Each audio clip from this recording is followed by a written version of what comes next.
Hey guys, welcome back to invest mindset. दोस्तों, आप लोगों ने रॉबर्ट कियोसाकी की book rich dad poor dad का नाम तो सुना ही होगा, जो बहुत लोग कहते हैं कि ये एक लाइफ चेंजिंग बुक है।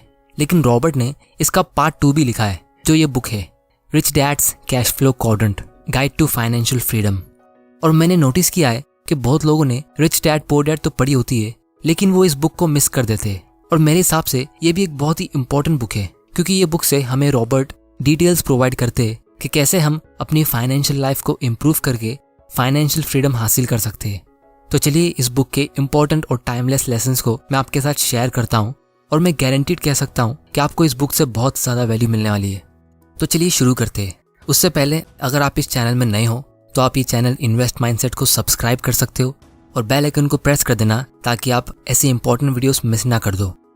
दोस्तों, ये बुक ऑलमोस्ट 300 पेजेस की है और ये 3 पार्ट्स में डिवाइडेड है। सबसे पहला पार्ट बात करता है कैश फ्लो क्वाड्रेंट के बारे में। दोस्तों, हमारी डेली लाइफ में बहुत सारे खर्चे होते हैं और उन खर्चों को पूरा करने के लिए हमें कोई ना कोई तरीका ढूंढ निकालना पड़ता है कैश फ्लो के लिए, यानी इनकम कमाने के लिए। तो आप इन 4 में से एक क्वाड्रेंट में तो गारंटीड रहोगे ही। तो आइए इसको हम डिटेल में समझते हैं, क्योंकि अगर आपको पता नहीं होगा कि ये 4 कैटेगरी के लोग किस तरह सोचते हैं और किस तरह अपनी लाइफ जीते हैं, तो हम अपने लिए सही कैटेगरी चुन नहीं पाएंगे। तो ये 4 क्वाड्रेंट है ESBI। ई क्वाड्रेंट में सबसे ज़्यादा लोग आते हैं। दुनिया के ऑलमोस्ट 95% से भी ज़्यादा लोग इस कैटेगरी में आते हैं, लेकिन उनके पास दुनिया की सिर्फ 5% वेल्थ है।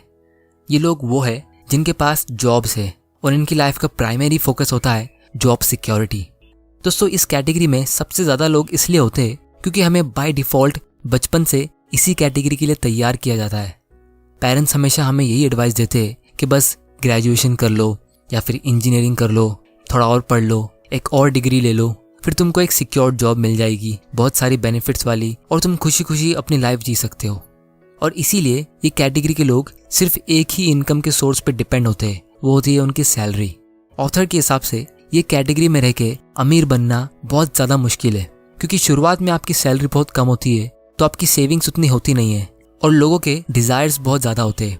इसीलिए लोग स्टार्ट में ही अपने आप को एक बड़े लोन में कमिट कर लेते हैं, जैसे 20-25 साल का होम लोन या फिर 10-15 साल का कार लोन। फिर जैसे ही लोगों की सैलरी बढ़ती है, वैसे ही उनके डिज़ायर्स और बढ़ते रहते हैं। इन्वेस्टिंग के बारे में तो ये सोचते ही नहीं है, क्योंकि इनके पास एक सिक्योर जॉब है, और इसीलिए इनके लिए जॉब सिक्योरिटी बहुत ज़्यादा इंपॉर्टेंट होती है फाइनेंशियल सिक्योरिटी के मुकाबले, क्योंकि इनको हर महीने कंटिन्यूसली पैसा चाहिए अपनी EMIs को पे करने के लिए। अगर कोई भी महीना इनको सैलरी नहीं मिलती है तो इनको बहुत ज़्यादा प्रॉब्लम होगी। इसके नीचे वाला क्वाड्रेंट है S, जिसमें सेल्फ एम्प्लॉयड लोग आते हैं, जैसे डॉक्टर्स, लॉयर्स, छोटी मोटी शॉप के ओनर्स एक्सेट्रा। ये वो लोग होते हैं जो खुद अपना टाइम बेच के पैसा कमाते हैं। बस फ़र्क सिर्फ इतना है कि इन लोगों का कोई बॉस नहीं होता है। बहुत सारे लोगों को लगता है कि ये एक जॉब नहीं कर रहे, लेकिन सच ये है कि ये भी एक जॉब ही है। बस इन लोगों ने अपना जॉब खुद क्रिएट किया है और इनके पास थोड़ी सी ज़्यादा फ्लेक्सिबिलिटी होती है। लेकिन अगर ये लोग बीमार पड़ते तो इनको एम्प्लॉयज़ की तरह पेड लीव्स नहीं मिलती। तो अगर ये अपने बिजनेस को खुद अटेंड नहीं करेंगे तो इनको उस दिन का इनकम नहीं मिलेगा। तो दोस्तों, ये थे लेफ्ट साइड के 2 क्वाड्रेंट्स, जिनके अंदर एक चीज़ कॉमन होती है, वो ये है कि इनका टाइम इज़ मनी। ये अपना टाइम बेच के पैसा कमाते हैं। ज़्यादा पैसा कमाने के लिए इन्हें ज़्यादा टाइम देना पड़ेगा, जैसे ओवर टाइम या फिर छुट्टी के दिन काम करना। अभी राइट साइड के ऊपर वाले क्वाड्रेंट में आते हैं बिजनेस ओनर्स। इनका फोकस होता है स्मार्ट लोगों को अपनी कंपनी में जॉब देके उनसे काम कराने का। और अगर इनके पास पैसा नहीं भी होता है तो भी ये दूसरों का पैसा लेकर बिजनेस शुरू कर सकते हैं, यानी ये OPT और OPM का यूज़ करते हैं, जो होता है अदर पीपल्स टाइम और अदर पीपल्स मनी। रॉबर्ट के हिसाब से ये अमीर बनने का सबसे बेस्ट क्वाड्रेंट है, क्योंकि ये लोग एक सिस्टम क्रिएट करते हैं। S क्वाड्रेंट के लोगों की तरह ये अपने लिए एक जॉब नहीं क्रिएट करते। इसीलिए शुरुआत में इन्हें बहुत ज़्यादा मेहनत करनी पड़ती है और रिस्क भी लेना पड़ता है, लेकिन ये सेक्रीफाइस शॉर्ट टर्म के लिए होता है, जब तक इन्होंने ये सिस्टम, प्रोसेस और पॉलिसी को क्रिएट नहीं कर दिया हो तब तक, जिसकी वजह से इनके एम्प्लॉयज़ रोज़ खुद से ही अपने जॉब पर आते हैं बिना इनके मौजूद रहे। और फाइनली चौथे क्वाड्रेंट में आते हैं इन्वेस्टर्स। ये मेरा फेवरेट क्वाड्रेंट है। इन इन्वेस्टर्स का मेन फोकस होता है to make money work for them, कि वो कैसे अपने पैसे को काम पे लगाए। क्योंकि इनकी सोच कुछ ऐसी होती है कि जिस तरह ये लोग अपना टाइम दे के पैसा कमाते हैं, उसी तरह ये इन्वेस्टर्स अपना पैसा देके और पैसा कमाते हैं। जिसे हम पैसिव इनकम भी कहते हैं। अब आप पूछोगे कि ये कैसे पॉसिबल हो सकता है। इसका आंसर काफ़ी सिंपल है। पैसों से आप नो डाउट बहुत सारी चीज़ें खरीद सकते हो, जैसे car, watches, luxury items, vacations etcetera. लेकिन पैसों से आप अपना खुद का टाइम खरीद सकते हो, और सबसे इम्पॉर्टेंट, दूसरों का टाइम भी खरीद सकते हो।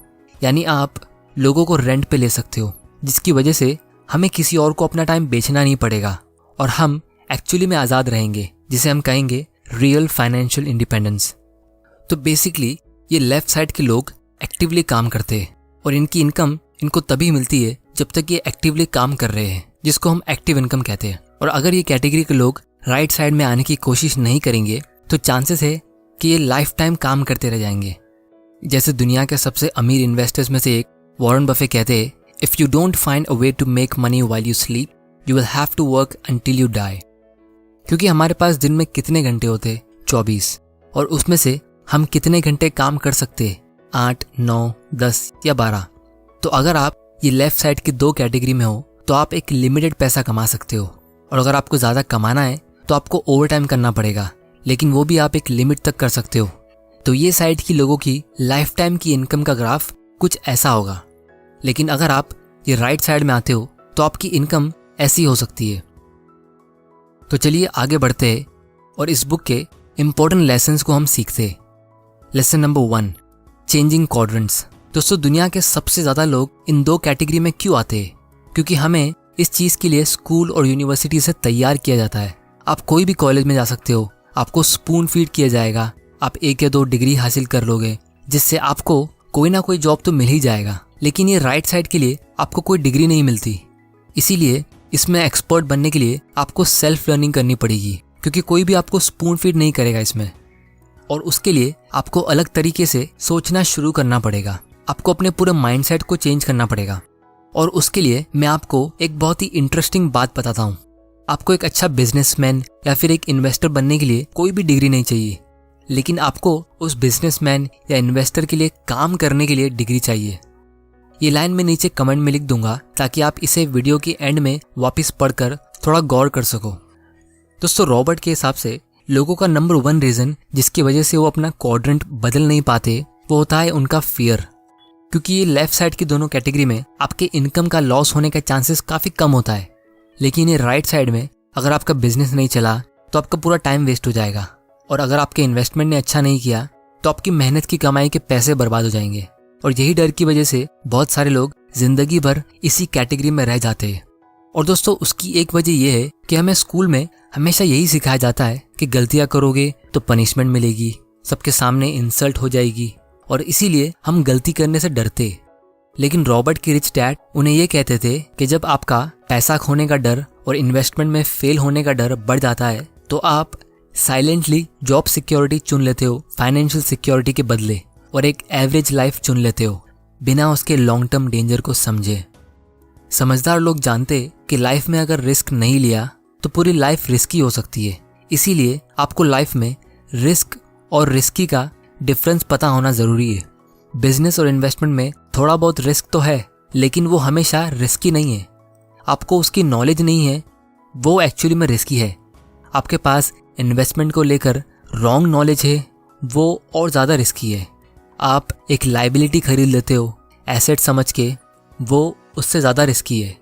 आप एक फिक्स्ड माइंडसेट रखते हो, कुछ सीखते नहीं हो, और जब आपको कोई एडवाइस देता है और आप उससे डायरेक्टली आर्ग्यू करते हो, वो सबसे ज़्यादा रिस्की है। Lesson number 2, your today decides tomorrow.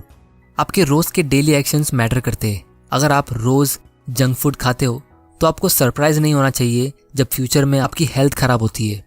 दोस्तों, आप आज जो भी फैसला लेते हो उसका रिजल्ट ज़रूरी नहीं है कि आपको आज ही दिखेगा।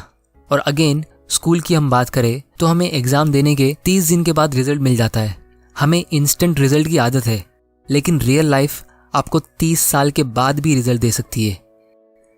इसीलिए जब आप शाम को ऑफिस से काम करके आते हो या वीकेंड्स पर थोड़े बहुत थके होते हो तो आप चाहो तो अपने आप को पैम्पर करके ये बोल सकते हो कि मैंने आज बहुत मेहनत की है, अब मुझे वीकेंड में पार्टी करनी चाहिए, या फिर नेटफ्लिक्स पे ये वाली सीरीज़ देख लेनी चाहिए, मैं ये डिज़र्व करता हूँ। दोस्तों, नो डाउट आप डिज़र्व करते हो, लेकिन अगर आप अपना पूरा पैसा मंथ एंड तक खर्चा कर लेते हो और ऐसा जॉब करते हो जिसे आप पसंद भी नहीं करते, तो आप हमेशा इस रैट रेस में रह जाओगे और धीरे धीरे आपको और ज़्यादा मुश्किल होता रहेगा आपकी ये हैबिट्स को छोड़ना और इस रेस से निकलना। फिर अचानक से जब लोगों की एक स्पेसिफिक एज हो जाती है और उनकी फाइनेंशियल कंडीशन खराब होती हुई उनको नजर आती है, तो वो डायरेक्टली शॉर्टकट ढूंढते हैं। उनको रातों रात अमीर बनना है, डायरेक्ट कोई स्टॉक की टिप्स ढूंढते हैं जिससे उन्हें कम टाइम में बहुत ज़्यादा रिटर्न मिल जाए। लेकिन ये सब कुछ काम का नहीं है, क्योंकि अगर आप सच में फाइनेंशियल सिक्योरिटी और फाइनेंशियल फ्रीडम चाहते हो तो आपको सिर्फ बाहर की चीज़ें नहीं बल्कि अपने अंदर के माइंडसेट को इम्प्रूव करना पड़ेगा। और दोस्तों, इसमें कोई भी शॉर्टकट नहीं है, आपको अपने अंदर एक लॉन्ग टर्म थिंकिंग डेवलप करनी पड़ेगी। रॉबर्ट यहाँ पे हमें रिसर्च की हेल्प से एक इम्पॉर्टेंट पॉइंट प्रूव करना चाहते हैं, जिससे मैं 100% अग्री करता हूँ। वो ये कि जो लोग एकदम पुअर फैमिलीज से आते हैं, एकदम पुअर कंडीशन से अपने दम पर अमीर बनते और अमीर रहते, उनमें ये 3 क्वालिटीज़ होती है। सबसे पहली, वो हमेशा लॉन्ग टर्म सोचते और लॉन्ग टर्म प्लानिंग करते। दूसरी, they believe in delayed gratification, यानी ये लोग आज के छोटे मोटे इंस्टेंट प्लेजर्स और मज़े को सेक्रीफाइस करते लॉन्ग टर्म की असली हैप्पीनेस के लिए। तीसरी, ये पावर ऑफ कंपाउंडिंग को यूज़ करते अपने फ़ायदे के लिए। दोस्तों, इस पावर ऑफ कंपाउंडिंग के ऊपर मैंने एक डिटेल्ड वीडियो बनाया है, जिसे आप यहाँ पे क्लिक करके देख सकते हो, और मैंने इस वीडियो का लिंक डिस्क्रिप्शन में भी डाल दिया है। और दूसरी तरफ, जो लोग अनसक्सेसफुल होते या फिर एकदम रिच फैमिली से होके भी गरीब बन जाते, इनमें 3 चीज़ें कॉमन होती है। सबसे पहली, वो शॉर्ट टर्म सोचते। दूसरी, वो लोग अपनी हर डिज़ायर्स को इमीडिएटली पूरा करते। जैसे इनको अगर कार लेने का मन है तो इन्होंने ले ली, पैसा नहीं है तो लोन पे ले ली। और तीसरी, ये कंपाउंडिंग को अब्यूज़ करते लोन लेके, यानी इस फोर्स के खिलाफ जाते। Lesson number 3, use the job, don't let the job use you. Robert कहते कि आपको एक अच्छे बेनिफिट वाला सिक्योरिटी वाला जॉब ढूंढने की ज़रूरत नहीं है, क्योंकि जॉब सिक्योरिटी नाम की कोई चीज़ आज की तारीख में होती ही नहीं है। और सबसे इम्पॉर्टेंट चीज़ ये है कि जॉब सिक्योरिटी हमारे हाथ में है ही नहीं, हमारे हाथ में है फाइनेंशियल सिक्योरिटी। तो हमें ऐसी चीज़ पे फोकस करना चाहिए जो हमारे डायरेक्ट कंट्रोल में है। अगर आप एकदम यंग होते हो तो आपके पास शायद इतना पैसा नहीं होगा इन्वेस्ट करने के लिए, तो आप डायरेक्टली कोई बिजनेस शुरू कर सकते हो, फिर चाहे वो छोटा मोटा क्यों ना हो या वो बिजनेस फेल भी क्यों ना हो गया हो, आप सीखोगे ज़रूर। या फिर अगर आप वो नहीं कर सकते तो आप जॉब को यूज़ कर सकते हो फाइनेंशियल फ्रीडम के लिए। आपको खुद यूज़ नहीं हो जाना है कंपनी के लिए। इसीलिए आप अपने जॉब को एक रेंट पे लिए हुए घर की तरह समझो, जिसमें आप इतना ज़्यादा खर्चा करोगे नहीं डेकोरेशन के लिए, क्योंकि आपको इसे छोड़ के जाना ही है। और आपको एक खुद का घर बनाना है जिसमें आप एक एक ईंट जोड़कर दीवारें खड़ी करोगे, छत बनाओगे, या फिर जब मन करे उसे डेकोरेट करोगे। यानी हर महीने की सैलरी से आप SIP के थ्रू इन्वेस्टमेंट करोगे तो वो आपका खुद का घर होगा, और वो चीज़ आपके डायरेक्ट कंट्रोल में है। और ये काम हमेशा स्लोली ही होता है। Rome was not built in a day. एक अच्छी बिल्डिंग बनने में टाइम लगता ही है। आपने ये लाइन तो सुनी होगी, a journey of 1000 miles begins with a single step. लेकिन रॉबर्ट कहते, a journey of 1000 miles begins with a baby step. आपका पहला कदम चांसेस है कि वो बहुत ज़्यादा शेकी होगा और शायद आप गिर भी जाओगे, यानी लॉस हो सकता है। लेकिन जिस तरह एक बच्चा गिव अप नहीं करता है चलने की प्रैक्टिस में, तो आपको भी गिव अप नहीं करना है। Lesson number 4, true wealth. दोस्तों, अमीर दिखने में और एक्चुअली अमीर रहने में बहुत ज़्यादा फ़र्क होता है। बहुत लोगों के पास दिखाने के लिए बहुत सारी चीज़ें होती है, जैसे बढ़िया सी कार, बड़ा घर, लेकिन उनकी एसेट साइड में कुछ भी नहीं होता है, क्योंकि ये सब चीज़ें उन्होंने लोन पे ली होती है, जिसके लिए उन्हें प्रिंसिपल के साथ इंटरेस्ट पेमेंट करना पड़ता है। इसीलिए अगर आपको अपनी ट्रू वेल्थ को काउंट करना है तो आपको अपने आप से ये पूछना चाहिए कि आप अपनी इनकम के बंद होने पर कितने साल सर्वाइव कर सकते हो। इसीलिए wealth is the number of days you can survive without physically working and still maintaining your lifestyle.